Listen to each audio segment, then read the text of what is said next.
George is 75 years old. He's always been active, the kind of guy who walks his dog every morning, rain or shine. But for the past 3 months, something changed. He started feeling a dull ache in his left ankle. Nothing sharp, just a nagging discomfort that made walking feel like dragging a chain. At first, he thought it was just age, maybe arthritis. Maybe he twisted it a little getting off the porch. So he took some over-the-counter pain pills and pushed through, but the ache didn't go away.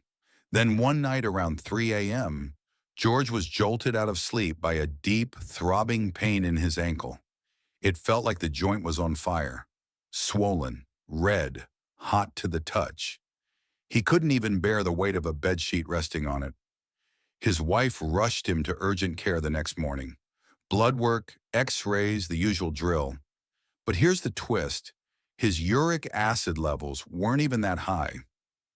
"How can this be gout?" he asked. "Isn't gout only for people with sky-high uric acid?"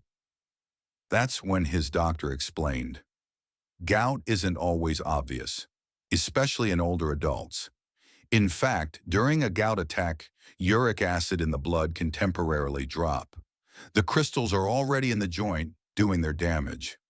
The numbers might look okay, but the pain tells a different story. And that's why this matters.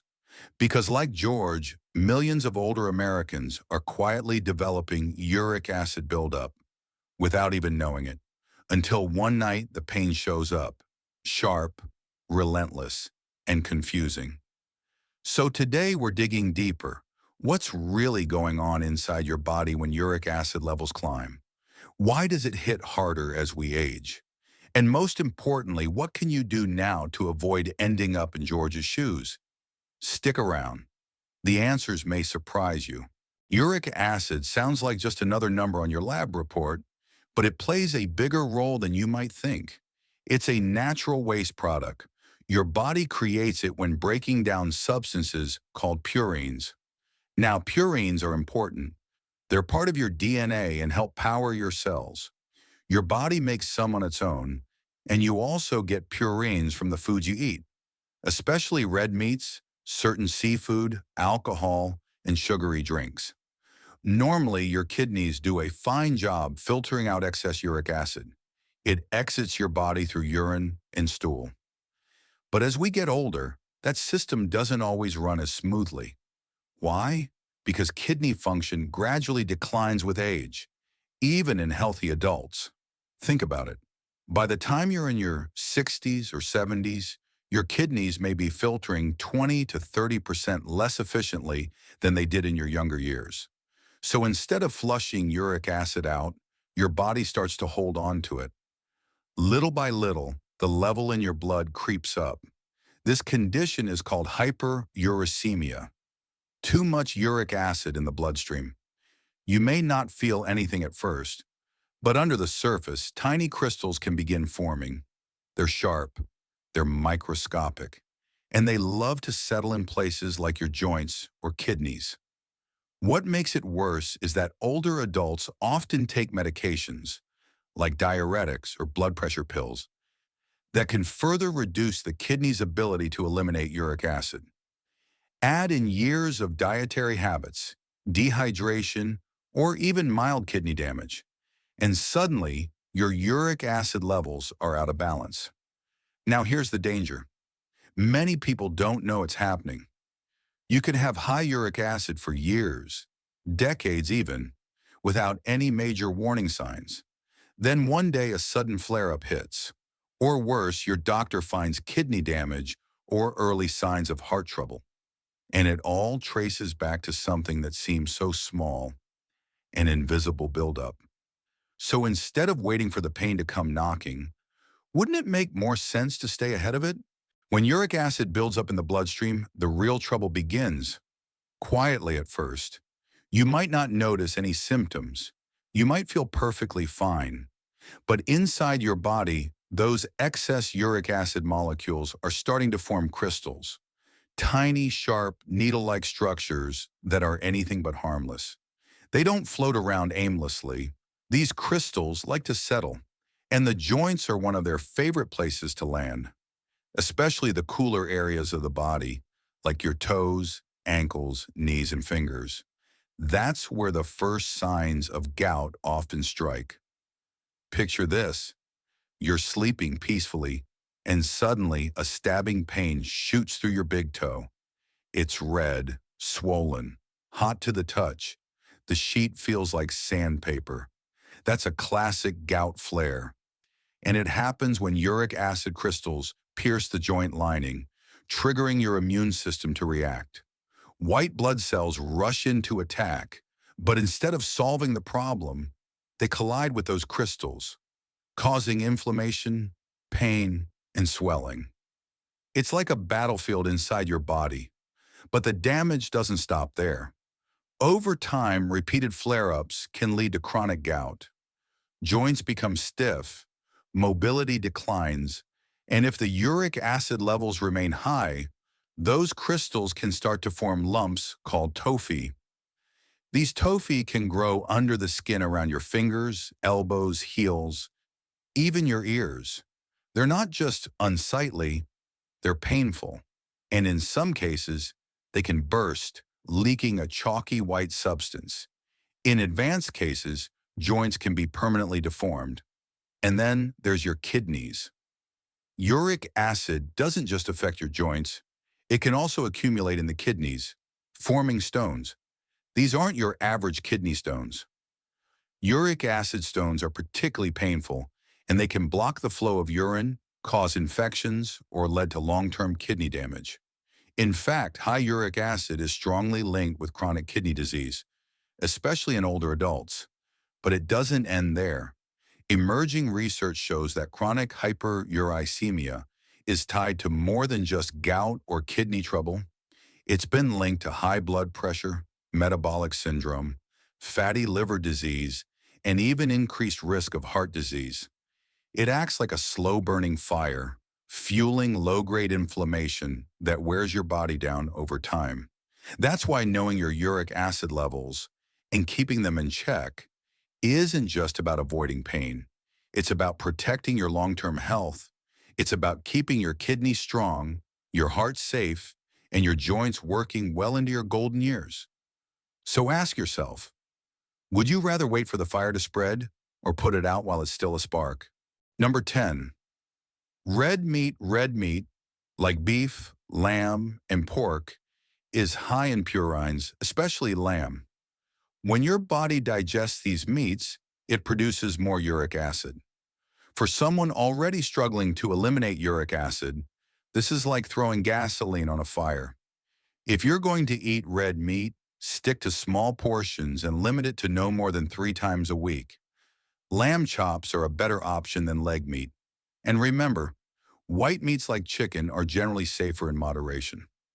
Number 9, certain fish is healthy, right? Not always. Herring, sardines, mackerel, tuna, and anchovies are all packed with purines. Even canned versions are risky. One USDA analysis showed anchovies have over 400 milligrams of purines per 100 grams. That's enough to trigger a flare in sensitive people. Salmon, on the other hand, is lower in purines and may be a safer seafood option. But even then, no more than 2 servings a week. Number 8, wild game meats like venison, rabbit, quail, and pheasant may be lean, but they're also loaded with purines. For folks with high uric acid, these animals are off limits. The problem? These meats often come from older, more active animals, which naturally have higher muscle breakdown and purine levels. If you love gamey flavors, consider plant-based meat alternatives instead, or opt for lean chicken with plenty of vegetables. Number 7, scallops. Scallops might seem like a fancy treat, but they're surprisingly high in purines. They can contribute to gout flares just like red meat or organ meats. And unlike shrimp or lobster, scallops don't offer the same protein benefit per purine content. If you're craving shellfish, shrimp, crab, and lobster are better alternatives, but only in small amounts and not every day. Number 6, organ meats, liver, kidneys, brain, sweetbreads. These are some of the worst offenders. They have extremely high purine content. In fact, liver contains more purines per gram than almost any other food. And because these organs concentrate waste products, they're a double hit for someone with hyperuricemia. If you've been eating these for years, cutting them out could make a major difference in your uric acid levels. Number 5, beer and alcohol. Beer is a double whammy. It's high in purines from brewer's yeast, and the alcohol in it competes with uric acid for excretion in the kidneys. This leads to dehydration and higher uric acid in the blood. And it's not just beer. Wine and hard liquor have the same effect. Alcohol redirects your body's focus to flushing out toxins, not uric acid. So while an occasional glass might not trigger a flare, regular drinking almost certainly will. Number 4, high fructose corn. Syrup-sweetened drinks like soda, fruit punches, and even energy drinks often contain high fructose corn syrup, HFCS. When your liver breaks down fructose, it produces uric acid. And the more you drink, the more you produce. Even natural fruit juices, like orange or apple juice, can be problematic if consumed in large quantities. The safer route? Stick to water, herbal teas, and the occasional unsweetened beverage. Number 3, high purine vegetables in moderation. Now this one's tricky. Vegetables like spinach, mushrooms, cauliflower, peas, and asparagus do have purines, but they don't raise uric acid levels the same way animal-based purines do. Why? Because they come with fiber, antioxidants, and plant-based compounds that counter inflammation. So unless you're in the middle of a flare, these can be part of a balanced diet in moderation. Number 2, high fructose fruits. Some fruits are surprisingly high in fructose and oxalates, both of which increase uric acid or contribute to kidney stones. Peaches, mangoes, kiwi, dried figs, persimmons, and apricots fall into this category. It's not that you need to eliminate them completely, but small portions are key. Instead, go for cherries, berries, apples, bananas, oranges, or papaya. And yes, cherries are especially powerful in lowering uric acid. Number 1, whole and refined grains in excess. Whole grains like oatmeal and bran sound healthy, and they are for most people, but they still contain moderate levels of purines. When eaten in excess, especially alongside other purine-rich foods, they can add up. Refined grains like white bread, white rice, and pasta are worse, as they spike blood sugar and may increase inflammation. If you're eating grains, focus on small portions of unprocessed high-fiber varieties, and always pair them with vegetables and lean proteins. After a list like that, you might be wondering, is there anything left to eat? It can feel overwhelming. But here's the good news. There's still plenty on the menu, and what you choose can actually help lower your uric acid levels, not just avoid flare-ups. Let's start with dairy. For years, people thought dairy made gout worse, but science says otherwise. Low-fat milk, yogurt, and cheese can actually reduce uric acid by helping your kidneys excrete it more efficiently. In fact, a study in the New England Journal of Medicine found that higher dairy intake was linked to a lower risk of gout in older adults. So don't skip your morning yogurt. Just go for the plain, unsweetened kind. Next up, cherries and berries. Cherries, especially tart cherries, are rich in antioxidants that help reduce inflammation and uric acid. Some studies suggest they may cut the risk of gout attacks in half. Blueberries offer similar benefits, and many viewers have shared success stories with blueberry juice or extract. When eaten regularly, these fruits can become your natural defense team. Hydration is another key. Water helps flush out uric acid before it settles in your joints or kidneys. Aim for at least 8 to 10 glasses a day, and more if you're active or live in a hot climate. Adding lemon juice to your water may provide a mild alkalizing effect, which some researchers believe supports uric acid removal. And don't forget about vegetables. Most non-starchy vegetables are not only safe, they're encouraged. Leafy greens, carrots, bell peppers, zucchini, and cucumbers are low in purines and packed with nutrients.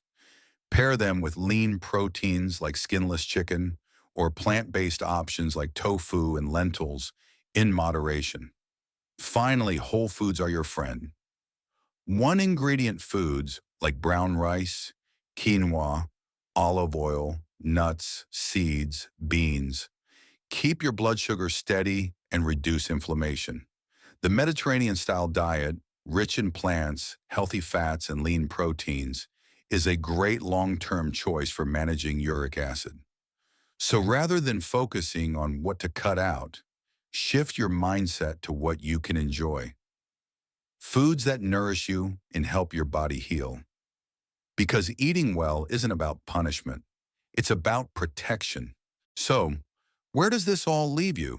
Maybe you've had a few aches in your toe or ankle that come and go. Maybe you've never had a gout flare, but your uric acid levels are slowly climbing. Or maybe, like George, you've been living with low-level pain, not realizing what's brewing beneath the surface. Here's the truth. You don't have to wait for a crisis. You don't need to wake up one night in a storm of pain to take action. Whether you're 60 or 80, your body is still capable of healing, adjusting, and protecting itself, if you give it the right tools. And those tools start with awareness. Knowing which foods raise uric acid and which ones help flush it out is the first step. But it doesn't stop there. Hydration, movement, sleep, medication review. It's all connected. If you're already dealing with gout or high uric acid, don't feel like you've failed. This isn't about blame. It's about what you do next. Because when you understand what's happening inside your body, you can finally make decisions that work with it, not against it. So let me ask you, do you know your current uric acid level? Have you looked at the foods you eat every day and how they might be adding fuel to the fire or helping you cool it down? We've put together a free anti-inflammatory food list you can download below. It's a simple guide with foods that can support your joints, kidneys, and overall health. No guesswork needed. And in our next video, we're going to explore the other side of the story, the best foods that actively help lower uric acid levels, reduce pain, and prevent future flare-ups. If you found this helpful, don't forget to subscribe, click the bell, and leave us a comment below. Tell us, have you tried cherry juice, cut out red meat, or found a strategy that works for you? We'd love to hear your story, because chances are someone out there is going through the same thing, and your words could be the thing that gives them hope. Until then, take care of your body. It's the only place you've got to live.